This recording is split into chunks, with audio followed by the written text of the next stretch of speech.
Hello, and welcome to Kyle and Noah on the go again, where I'm gonna ramble my face off for no apparent reason, and every once in a while Kyle is gonna pop in with 20 minutes of introspective philosophical meandering, which will totally derail whatever the fuck I'm trying to say, which is, pretty much, that's just how it goes.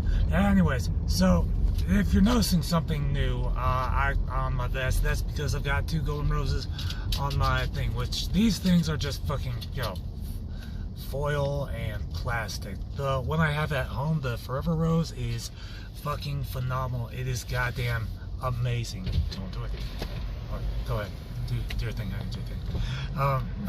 So, the plan is, because I've been planning this thing out for so fucking long, that all I need is just one or two other things to happen, and everything will just seal together just perfectly. So myself,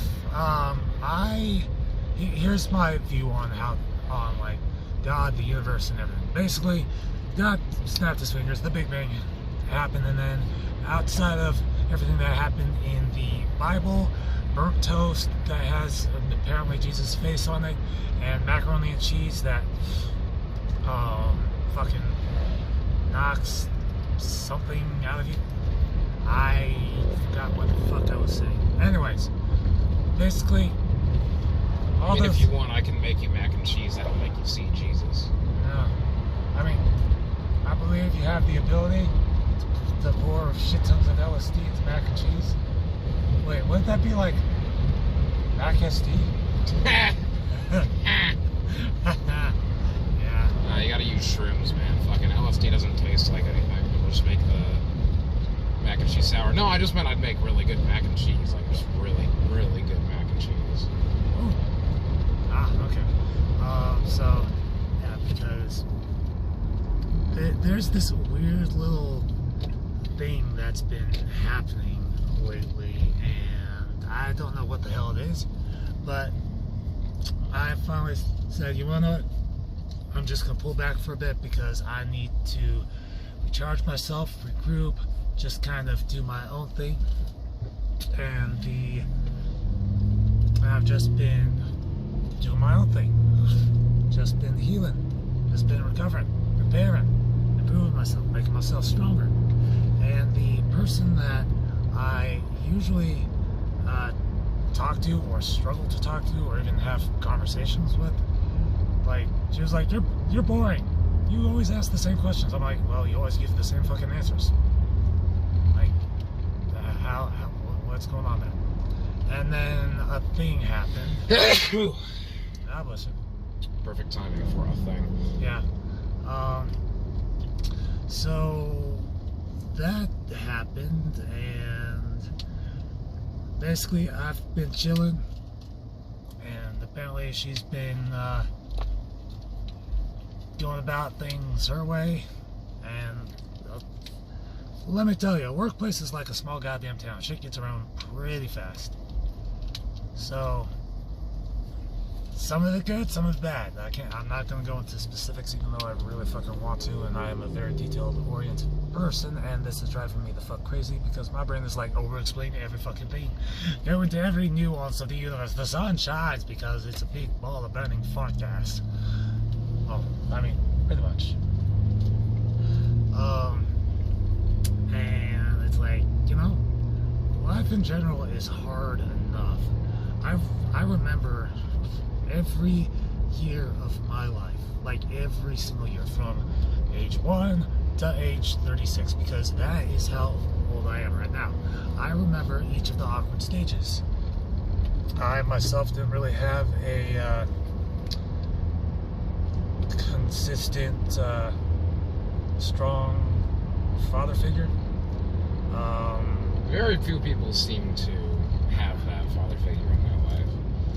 I will say, though, you don't need to have your father be your father figure. In fact, I think it's typically the ideal process would be you have your dad to help teach you very basics of what it means to be a man, and then you sort of adopt a new father figure more mentor to help further your goals as a human being. Problem is, both of those things are quite hard to find nowadays. Both of those things are quite hard to come by. True. Are your parents boomers, Morgan? Because you're like 36, so you're like basically... No, you're a millennial, right? Yeah, I'm a millennial. So your parents and I, they're Gen X, I imagine, right? Maybe. I don't know. How old are they? I think 20 years older than me. They are boomers, so Yeah. does not surprise me about their behavior whatsoever. Alright, moving on from that. Because, like it or not, they do watch my stuff and they do like to comment. Well, I wasn't really going to insult them directly, more just baby boomers as a whole. And there it is. Anyways, so because I didn't have like the right mentality, well, not the right mentality, I was still growing up. I am incredibly shy I was incredibly shy when it came to things like talking about my emotions and sharing feelings and, you know, fear of rejections and the like. So it's only been in more recent years that I've actually started really putting myself out there and just been like, hey, I like you. I'm not gonna beat around the bush about it. Like, I really want to get to know you and see if like we can become a thing, that kind of deal. But for some reason I've only been doing the talking stage of things, not really like moving past that. And it's been a difficult fucking process, because there are all these strange little things about like commitment and whatnot, which I am not afraid of commitment whatsoever. I will jump into that shit first chance I get. However, at 21, I was a completely different person than who I am today. I had to go through a shit ton of learning pains, and some of that was the fact that not everyone loves you, not everyone likes you, your personality type isn't for everyone. So I gradually began to learn how to adapt my personality to the personality of the person I'm around most or something. Anyways, I developed a term for it,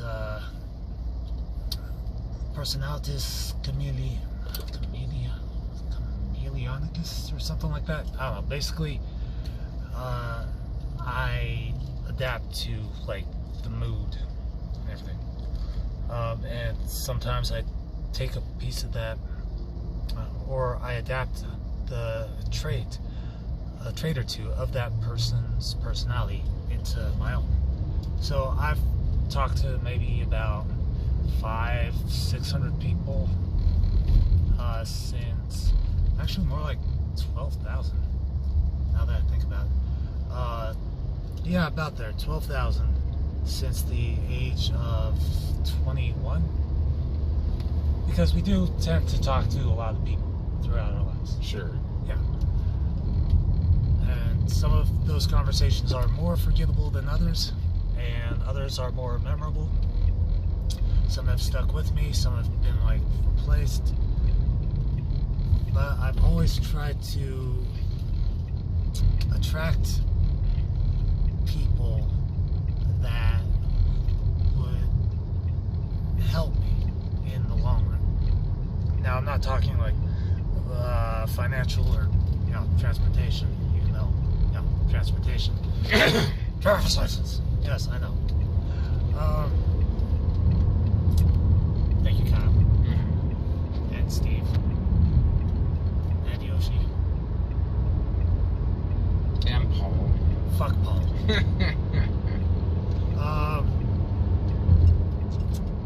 Actually, yeah. For all his faults, Paul Williams Calabrese was a major help in getting me to where I am today. But I'd still like to clothesline him from a skyscraper.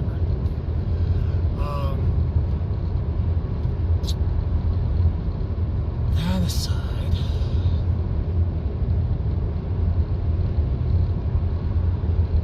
I like waffles. I don't know why I like waffles, but I like waffles like the Eggos and stuff. Right. Because of the little divots, and you can like make a little checkerboard. Well, Eggos are nice because, like, unless you're really, really toasting them like you should be anyway, they have this, like, nice floppy texture to them that just, like, you can just, like, fold up and, like, just eat with your hand and dip in syrup, and it's great. More for your audience, just, you shouldn't change your personality to the taste of other people, but you should analyze. I'll take a quote from, I think it's Mark Twain. People don't like being alone because they find themselves in bad company. So if you find yourself in a state where you don't like how you are as a person, you can change that. It takes a lot of effort and a lot of time. But, you should consider yourself alone when it comes to how your personality is. And you shouldn't change yourself for anybody. You shouldn't change yourself for getting a woman or anything like that. You should just, it's generic advice, and even though it's some of the only advice some people give because they're really bad at giving it, you should just be yourself, and the people that you jive with will come along. But if you don't like yourself, then other people probably won't like you either. Well, it's more about survivability than anything else. Like, not, okay, I'm gonna tap fucking autofocus on this shit. Because there have been certain situations where I was surrounding myself with a volatile group of people back in college, and there'd always be like in-group drama and fights breaking out and everything, and so I tended to sit on the sidelines for most of it, and I'd be like, you know what, I'm just gonna do my own thing, because then they started spreading rumors about me, and I was like, this isn't true. This isn't true. This isn't true. I don't know why they're saying this shit. So I kind of forced myself to be a loner and kind of meander about the campus between classes. So I talked to like the admins, the professors, the janitorial staff, the librarian, other students. I had like a crap ton of awesome conversations. That is fucking bright as fuck. You should wear sunglasses. I already have glasses on. That would be fucking weird. So I learned a lot about myself as a person, that I am far stronger than I give myself credit for. And it also helps that I spent about 8.5 years walking back and forth from home to VVC, and I didn't really have many people to talk to on the way. I mean, I'd pass by the occasional house and say hi to a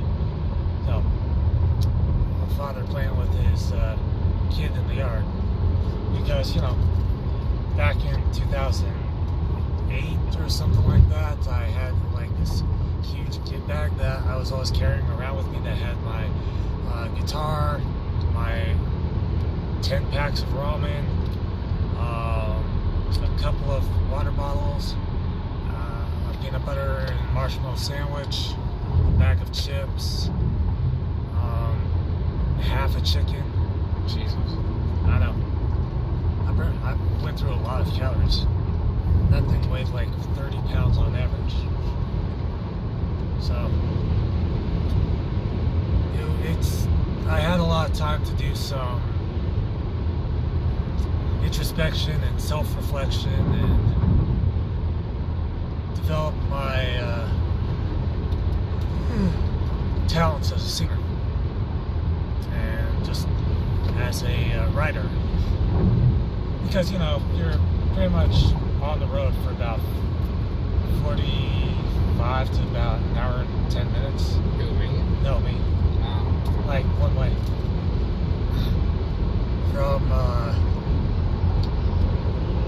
my house to Victor Valley College.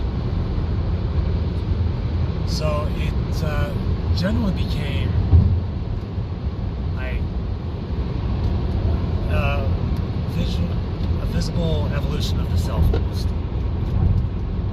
because a situation would happen, and on the way home I would replay that situation over in my head, thinking about how it could have gone better, how it could have gone worse, what I could have said, what I couldn't have said, how this person reacted, how they would have reacted in various instances, how others around the situation perceived it,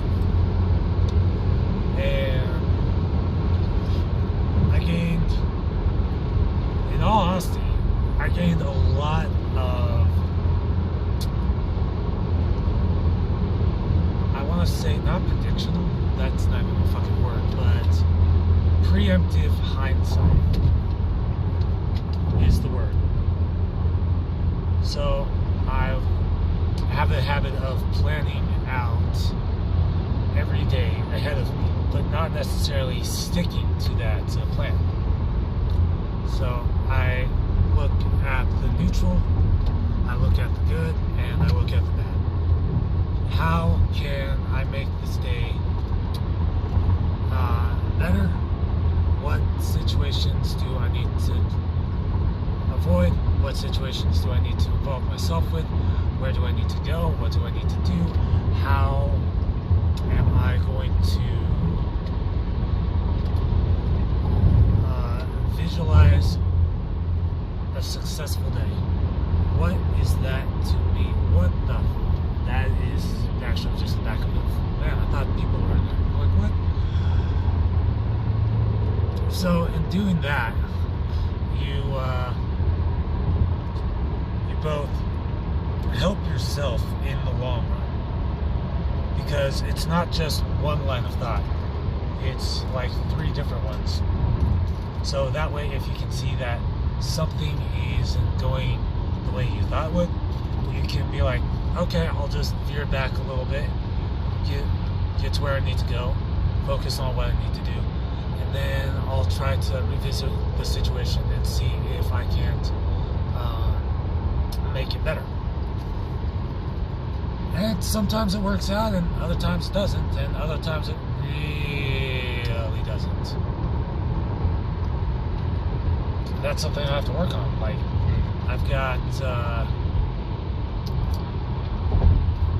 that kid has really red hair. And that's not a dye job either. That is like really red hair. Like, shit. I'm going to point out that what Morgan is doing is not dwelling on the past, but using the recent past to analyze and course correct for future interactions. He's not, doing that thing that I'm sure we all do from time to time and cringe at something that we did from high school. And if you don't do that for at least some events in your life, then you're either too egotistically self-absorbed or in some way too perfect, and in both scenarios I hate you. But I think all of us have flaws on at least some level, and it's important to not dwell on the past, but it is also important to understand that if you get to an outcome that you don't find savory, do some self-reflection about yourself and see what you can do to improve. Yeah, pretty much. A fast car, man. You think you're fast? Oh, that is a beautiful car. Actually, I think I know who that is. That is Or not like necessarily who that is, but I'm pretty sure because I've seen that car before. Could you not block myself? I've seen that car before and only once before. I'm pretty sure it's the guy that owns the Speed Wash in Victorville. Really? Yes. That is beautiful. That's a beautiful fucking car. That is... It's both a weird car and a sick car. You know, It's unusual because it's different from all the other boxes that you see on the road. Yeah, I mean, it's kind of got this like weird fucking thing with its back here where it kind of comes up over and creates like a wind tunnel for, I'm guessing, just better speed and aerodynamics, and it like connects with the brake lights. It's really nice. It looks like a pug from the back. Yeah, I could see that. Yeah, it really does look like a pug. Like, that really does look like a fucking pug. It looks like the car that Batman would fucking drive. And I love the fact that it has 2 spoilers. It's just like, shit, yeah. Yeah, it is basically 2 spoilers, essentially. Yeah.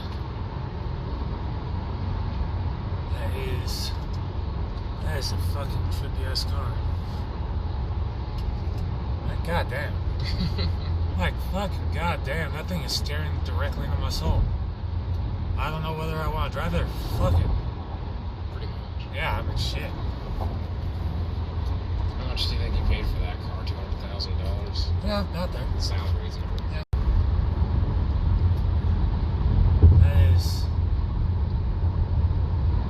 When it comes to, like, cars and prices, just give me something with a lot of space in it that has decent gas mileage, and I will be good to go. I'm not looking for something fancy. I'm not looking to be fucking showy. I'm a dude that is set in my ways when it comes to what I like. What I like and what I don't like. And how I like to go about things. Like when it comes to dating and whatnot, like, I'm a guy, so of course the thing that's gonna be underneath everything is sex, because that's just how we're hardwired. We're hardwired to, like, fuck. Yeah. Yeah. There's no denying that. I want to put PP in vagina. Please give me vagina. Something like That's that. basically the idea. Yeah. But I think the difference between my generation and your generation when it comes to, like, the concept of dating is that back in my day, shit was a lot more subdued. Here now, it's just like, It's very explicit, and I hate every moment of it. I need to jump right into that shit. I wish there was more romance to it, more actually treating somebody like a human being. You know? Yeah, same. But shit is high. Fuck you, you. Nah, he's fine. Man. He's fine. It's fine. It's fine. Okay. You're right. I wish there were a little bit more romance to it nowadays, but you have to kind of work your way backwards almost. Yeah, it's very upsetting because, like, I don't want to lead in with sex. I want to get to know your vagina before I stick it in. And there's a lot of women that's just, you know, they'll just straight up ignore you if you're not incredibly explicit with your intentions. And that, yeah. I mean, you know, to an extent, we're all whores in a sense. We just sell out different parts of ourselves, but I don't like it, man. I don't like it. It's not something I'm used to either. It's not. But everyone goes through a hoe phase. I remember back when I was like 18 to 20.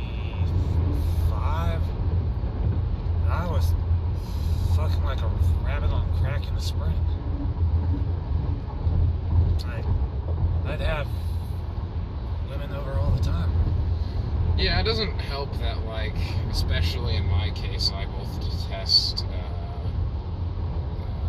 polygamy slash, what's the word I'm looking for? Just, like, fucking whoever. I don't know the word I'm looking for, but I don't like this sense that all that is valued is sex, or at least it's valued above everything else. Because don't get wrong, I'm sure sex is great. I wouldn't. But it's... Kyle will fuck the straight out of you. Yeah, that seems to be the case, man. Confirmed. No. Yeah, no. The only... So, been with 3 women. And I say been with, and it's a very inaccurate word to what the actual case was, but turned 2 of them gay, as in lesbian, and then the 3rd one, the next day, after just hitting on her, decided to get back with her boyfriend and have sex with him. So, you know, that's super great for the ego for me. It happens, man. But all that matters is, like, you get right back up and be like, alright. Well, those things were so long ago now that I just don't care anymore. It's just another thing to add to the bedrock, another brick in the wall. Yeah. I mean, that's what that is what that saying is actually about. That song, another brick in the wall. It's basically what it is. Oh yeah. You take your problems, and it's just another brick in your wall that you build up. I don't know if the point is to like break it down at some point or to just build it up and keep it there forever.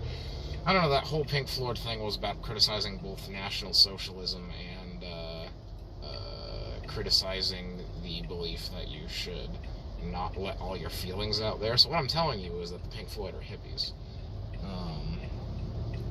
Because you should get your feelings out there, but like you shouldn't, you know, let your feelings control you. You shouldn't let your emotions be the forefront of your every waking being, your every waking second. God, I'm still so fat. I've lost 15 pounds since the start of the new year, but I'm still just so chubby. It hurts me. It hurts my soul. You're like a cherub-looking Tom Cruise. At the moment. Also, my hair's a bit fucked up because I've had the window down. Don't vape, kids. It kills you. It'll turn you half bald. Just look at me. Although that's from me. It doesn't really affect your hairline. I mean, a lot of things in life do. I mean, at this point, it's kind of unavoidable because we have so many things put into our food, mainly just from touching plastic at all, that really fuck up your hormonal system. Not to mention all the growth hormones put into cows and shit like that, and other animals. Chicken is a big one. And all of the GMOs and pesticides that we put on our plants. They're all having a very fucked up long-term effect on people. You know, this is why teenagers of both genders are developing way earlier than they should be. And it's going to bite us in the ass eventually. Yeah. It's almost like having a large, sustainable global economy of people isn't a good idea. Because, yeah, it's sustainable to a point, but, you know, look at the fucking environment, look at how our wages are compared to what they used to be, look at, you know, everything in the world is fucked up right now. Why am I always such a downer? Because I'm always so optimistic about things, and I need a counterbalance to that to keep my feet on the ground and my head out of the clouds. So your depressive nature tends to level out my optimistic one, and so that's why we're best friends, because we just get each other.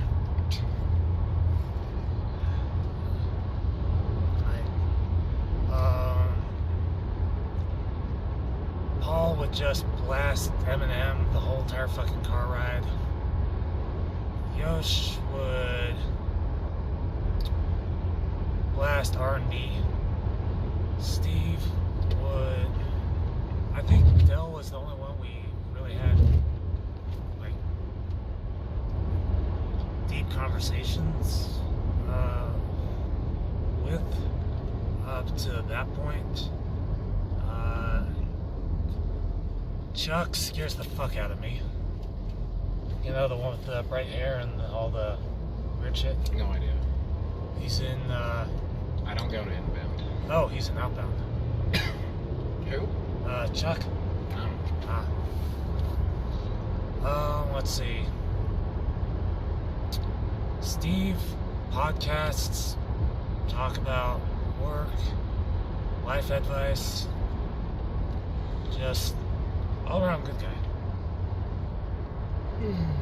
Seems like it. He is. He's absolutely awesome. You would absolutely love him. Had some pretty strong opinions About? things. Okay. Sounds like I will get along with him. Or maybe not. Who knows? But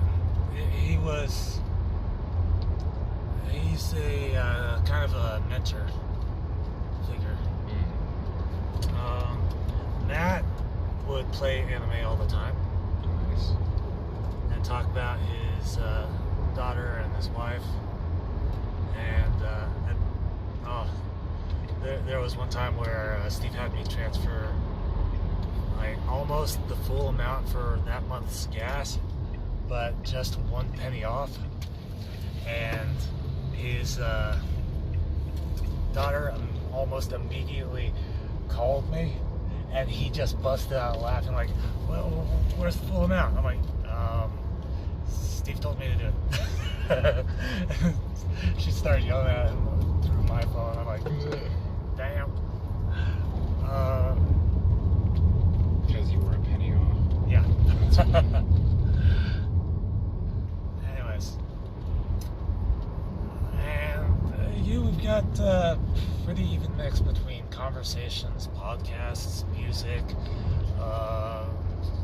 sometimes, clips from YouTube. I just go with whatever I want to do, basically. Yeah, pretty much. It's awesome. None of it eases the pain. I really need to see probably either a psychiatrist or a therapist or something, because I feel like something's broke within me, and it's only become recently where I started to notice it, where I seem to lack the ability to feel joy. What's wrong with me? Because pretty much everything I do, even the things that I feel like I should like to do, just bring about, at best, a comfortable numbness.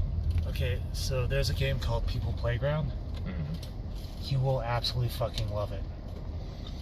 I don't know, man. Like, the game that I really loved recently, I loved for maybe, 2 days, 3 days, and then just, I play it for maybe 30 minutes, 45 minutes, and then it's like, Trust me. Okay? Okay, what kind of game is People Playground? It is a ragdoll game with various implements. And, there's a smile, there's a smile. No, that's a, you can't see it because it's under my, sunglasses, but that's sort of like I hear the ragdoll thing, and it's like, No, you will absolutely adore it. Trust me. Have I ever been wrong about games? You don't really suggest a lot of games to me. Exactly. So when I do, it is a real recommendation. Where's my bay? My house bay. My bay house. We passed it. Damn! There's a foreclosed house that looks like a McMansion that I fucking want. It's a pretty nice house, but it needs a lot of work done to it. It's been sitting there for a while. Oh, yeah. Check on the price on that son of a bitch. Hell, I don't care if I have to put down months. You have to put down more than that, I'm sure. Oh, I know. I miss going to the movies. I mean, I never even went that often, but it was one of the few things that I would go out and do. It's like, damn. Fuck.